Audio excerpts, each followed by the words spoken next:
after he does the ground smash, you can use Flipendo and smash his own club into his face.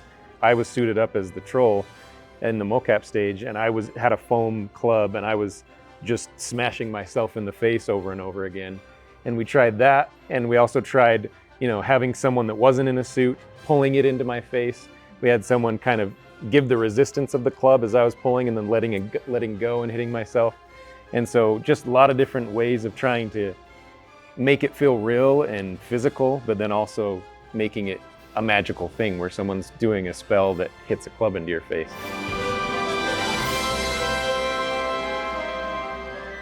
Hi, I'm Brendan Casey. I'm in House Slytherin, and I'm an Associate Animator.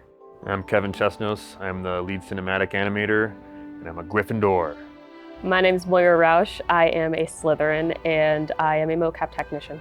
My name is Matt Dibb. I'm a senior animator working mostly with enemies, and I am Hufflepuff. As far as why we use mocap, for cinematic sake, getting the acting to be right is always the part with keyframe animation that you spend the most time on. Blocking, trying things out, getting it approved. When people are here acting it out and acting it out together, you can definitely more quickly move through the process of figuring out what you're making. And that's helpful. And especially when you have 2+ hours of cinematics that you're doing. Normally a feature length film is about 90 minutes, and we're well beyond that. And we can make that with a smaller crew and do it a little bit quicker, and then spend our time hopefully making it look as awesome as we can. The visualization is something that you guys have always really liked about being able to jump in immediately and just see it on the floor. There's nothing better than being able to work through your ideas as a group and do it right here on the floor and be able to see it in the game at the same time, which is also awesome that we can do that. When you're on set and can brainstorm those things right there and try multiple different versions and see what it looks like on the character immediately, those are hugely beneficial. And you can have the person that's directing you or the director on set who had the idea or had the request, and you can do multiple different versions, and then you can kind of brainstorm together and say, hey, I like what you did there, but let's try this thing here. Because there's a lot of creatures in our game that we can't suit up a similar creature. We can't bring in, a tiger and put mocap Don't ask me to do dots that. on it. There's some animals that I have seen mocap before, like horses and different things like that. We haven't done any of that in this game, but there are a lot of creatures that you just can't do motion capture for. Dragons, there's no existing dragons that we can put a suit on and bring in the studio. As awesome as that would be. That we know of. That we know of yet, yeah. And a lot of the time, the same way that we find those nice imperfections in human motion capture or bipedal motion capture, when we're looking at animals, a lot of the time the answer is how they actually move. How does a wolf move? When a frog jumps, how does it jump? So when we aren't using motion capture, we have to rely on actual reference and studying how that animal would move functionally. On the game side of things, you're not worrying about so much the direct relationship between the characters that are much larger or much smaller than a human size. But in cinematics, we actually need to get that relationship solidified. And so the fact that we can be on the mocap stage and we can see in Unreal how we are relating to each other. So the actor could be playing a troll and another actor could be playing a human, and we can make sure that their eye lines are kind of lined up so they're looking closer to the right spot and they're interacting with the set. All that stuff can kind of be present. Makes it a lot easier for us, at least. It's less that we have to fix up on the other side. I think some of the challenges that might come are stuff like weight. A troll's gonna weigh, I wouldn't actually determine what weight a troll is, but it's gonna be a lot heavier than the human is. And so trying to get that weight to come across the right way might be a challenge, and same on the opposite side of being a house elf that's just a lot smaller.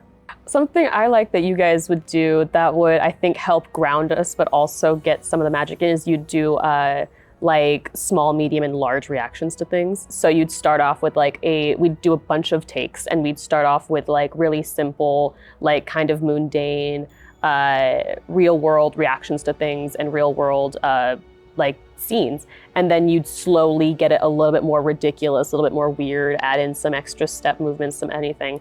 And so you'd get to just kind of merge those together or pick one of your favorites. And so you just got to go through all of that and work your way through all of the different levels that you had. Once we get the mocap that we do like, then you also take it into animation and adjust it and make it faster or slower or heavier where it needs to be. So it's kind of a marriage between all those things to make it feel magical, but also make it feel like this is something that could really happen in the real world. So. We also get to lend a lot to the fact that magic is the magical part of it. So I think an important thing that I try to think about when I'm animating enemies getting hit by something is the magic is magical. How would you react in a real situation if you got struck by lightning? If you were lit on fire, how someone would actually respond to the magic happening, I think is an important part of mixing the real and the magic. We talk about different spells. I mean, they're imaginary spells that we're doing on stage here, but often we do little things like have someone behind them with a big pad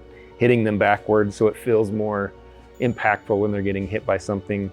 And sometimes it is better to just act it out by yourself and that hit reaction, and then go into animation and speed it up at the beginning so it feels more impactful. You know, I know for me, I've got an opportunity to work on a lot of cool projects, and this one honestly is no different. Like, I loved the Harry Potter films, and you know, something that I really loved about them was just that feeling that Harry constantly experienced of like, wow, what, you know, magic is so cool.